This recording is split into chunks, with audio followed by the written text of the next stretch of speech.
अस्सलामु अलैकुम वरहमतुल्लाहि वबरकातुहू। ख़वातीन के लिए सोने चांदी की चीज़ें पहनना जायज़ है, बल्कि पहनना भी चाहिए। ये उनके लिए जीनत की चीज़ है। लेकिन ख़वातीन का सोने चांदी के अलावा दूसरी धात के बने हुए जेवर का पहनना कैसा है, तो अच्छी तरह समझ लें।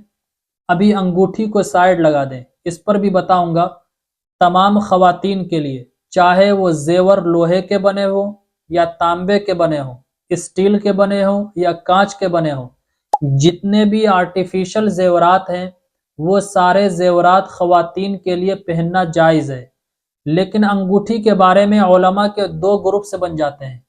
एक ग्रुप तो ये कहते हैं कि ख़वातीन के लिए आर्टिफिशियल रिंग्स पहनना जायज़ है, यानी ख़वातीन के लिए बाज़ उलमा ये कहते हैं जितनी भी आर्टिफिशियल चीज़ें हैं, जितने भी आर्टिफिशियल जेवरात हैं, चाहे वो कान के हों, गले के हों, पैर के हों, हाथ के हों, चाहे वो अंगूठी रिंग्स ही क्यों ना हो, तो वो ख़वातीन तमाम तरह के आर्टिफिशियल जेवरात पहन सकती हैं।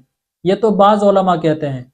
लेकिन बाज़ फुक़हा उलमा ये कहते हैं कि ख़वातीन जितने भी आर्टिफिशियल जेवरात हैं वो तमाम तो पहन सकती हैं, बस अंगूठी नहीं पहन सकती है। क्योंकि अंगूठी के बारे में कुछ अहादीस हैं जिनसे पता चलता है कि हुजूर ने सोने और चांदी के अलावा अंगूठी जो है पहनने वालों पर शदीद नकीर बयान फरमाई है। आइए हदीस सुनिए। एक मर्तबा नबी करीम सल्लल्लाहु अलैहि वसल्लम ने तांबे की अंगूठी किसी को पहने हुए देखा तो हुजूर ने शदीद नकीर बयान फरमाई और फरमाया कि क्या हुआ कि मैं तुम में से बुतों की बू महसूस कर रहा हूँ। अल्लाहु अकबर। इसी तरह कोई लोहे की अंगूठी पहना हुआ था तो हुजूर ने फरमाया क्या हुआ कि मैं तुम पर जहन्नमियों के जेवर देख रहा हूँ। तो लोहे और तांबे की अंगूठी पहनने वालों में हुजूर ने मर्द और औरत को अलग नहीं किया। इसीलिए बाज फुकाहा ये कहते हैं कि सोने और चांदी के अलावा आर्टिफिशियल अंगूठी रिंग्स का पहनना जायज़ नहीं है।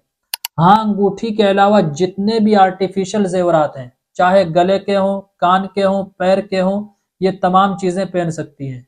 अगर अंगूठी पहनना चाहती हैं तो बस सोने और चांदी की पहने। और बाज़ उलमा ये कहते हैं कि आर्टिफिशियल जितने भी जेवरात हैं, चाहे गले के हों, कान के हों, पैर के हों, चाहे अंगूठी ही क्यों ना हो, ये भी पहन सकते हैं। अब अगर आप मेरी माने तो अल्लाह ने अगर आपको नवाजा है तो अंगूठी सोने चांदी की पहनो ताकि तमाम झगड़े ही खत्म हो जाए। सोने की अंगूठी तो थोड़ी महंगी हो सकती है, लेकिन चांदी की अंगूठी आज के टाइम में हर कोई पहन सकते हैं, कोई बड़ी बात नहीं है। तो कोशिश ये करें, अगर सोने की नहीं पहन सकती हैं तो चांदी की पहन लें। लेकिन अगर इतनी भी वुसअत नहीं है, सोने और चांदी की अंगूठी भी आप नहीं पहन सकती है, अल्लाह ने आपको मालो दौलत इतना नहीं दिया है, तो सजने और संवरने के लिए ज़रूरतन आप आर्टिफिशियल अंगूठी भी पहन सकती हैं, नो प्रॉब्लम। क्लिप को ज़्यादा से ज़्यादा शेयर कीजिए। जितने भी ख़वातीन हैं, तमाम ख़वातीन तक इस क्लिप को आप शेयर कीजिए ताकि उन्हें सही मसला मालूम हो जाए। अस्सलामु अलैकुम वरहमतुल्लाहि वबरकातुहू। इस्लामिक स्कॉलर मुफ्ती खिज़र हयात पारस मनी के ऑफिशियल चैनल को सब्सक्राइब कीजिए, जहां पर मिलेंगे आपको मुफ्ती साहब के बयानात, इस्लामिक हिस्ट्री, शरई मसाइल और भी बहुत कुछ सीखने को। जज़ाकल्लाह।